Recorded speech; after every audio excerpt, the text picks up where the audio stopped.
hujan-hujan ni lapar lah. Lapar dia rasa nak mengunyah je. Walaupun camping, orang kata tak dia nak makan banyak sangat, tapi rasa nak mengunyah tu ada, kita nak buat. Ni dia, kambing perap. Baik, masukkan kambing. Bukan 1, 2, 3, 4, 5, 6. Ngam-ngam keping. Dan kalau kita nak masukkan bahan-bahan lain yang kering pun boleh juga. Tapi saya selalu masukkan bahan yang basah dulu. Kemudian baru kita masukkan yang kering. Sebab apa? Dia akan lekat. Kita nak dia lekat dekat permukaan tu. Cantiknya. Kita masukkan ni dulu. Sos tiram. Jangan banyak sangat. Lebih kurang dalam 2 sudu ke 3 sudu dah cukup. 1 sudu. 2 sudu. 3 sudu. Dah cukup dah. Sebab apa? Sos tiram ni, dia antara benda termasin selepas garam dan kicap. Jangan lebih sangat. Agak-agak je. Dan masukkan dia kicap lemak manis rasaku. Pun 3 sudu juga. Kalau kurang nanti kita boleh tambah lagi. Sebab kicap kalau banyak sangat nanti dia gelap pula warna dia kan. Agak-agak je. Kicap pekat rasaku. Pun 3 sudu juga. Itu dia. Wah, roh. Saja buat semua sendiri. Masukkan madu. Madu ni saya pakai tak banyak, lebih kurang dalam 2 ke 3 sudu. Agak-agak je.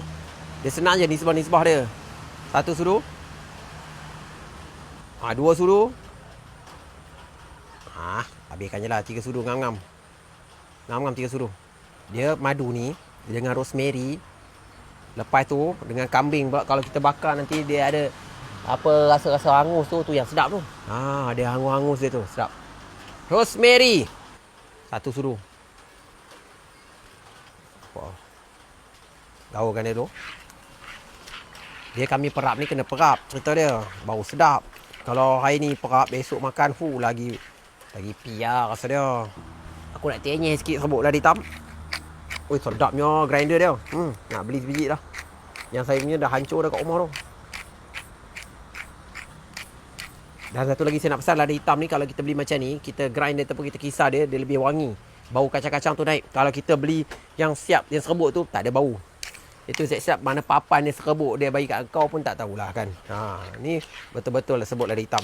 Kita perapkan dia sekejap. Kalau nak sedap, kalau kita camping macam ni, kita perap pagi, petang kita bakar ke pun sedap juga. Malam-malam kita bakar pun sedap juga kan. Nak tahu sedap macam mana? Datanglah camping, masaklah sendiri. Lapar punya pasal, kita masaklah tengah-tengah hujan ni. Main terpayung sikit apa jadi dengan kita punya kambing yang telah kita perap tadi tu. Cantik. Kalau perap 4-5 jam pun sedap, 4-5 hari lagi sedap. Tapi kena letak kat tempat yang betul lah. Kita letak minyak sikit. Tak nak apa ni? Tak nak bila lekat tu lagi nak menaikkan dia punya bau lah, nampak. Saja buat kacau kan. Siapa dia tak tahu tu bismillahirrahmanirrahim, kita letak je. Tu dia. Bara kalau cantik kan, bara kalau cantik kita panggang dia ataupun kita bakar dia, nanti mesti nampak cantik, mesti sedap. Dia masak sekata. Tak adalah dia masak separuh. Dia dalam tak masak, dia macam yang ni kalau bara cantik dia masak luar dan dalam. Ya, sebab kita panggang dia pakai bara. Kalau kita panggang pakai api, luar dah nampak macam hangus-hangus dah, dalam tak masak. Sebab kita pakai kicap dengan madu, kita kena jaga dia punya suhu untuk bakar ataupun panggang dia tu. Kita alihkan dia sikit ke sini. Jangan terpedaya line-line yang ada dekat steak tu Sebab yang tu kadang-kadang dia orang angkat baru dia orang chop dengan besi panas Kita masak dia sampai betul-betul masak. Lepas tu kita boleh hidangkan. Itulah orang kata kalau datang bercamping ni, hujan panas tu adat lah tu. Tapi yang paling best dia tu, dapat rasai pengalaman dengan alam semula jadi. Macam saya. Jangan tengok saja, kenalah cuba.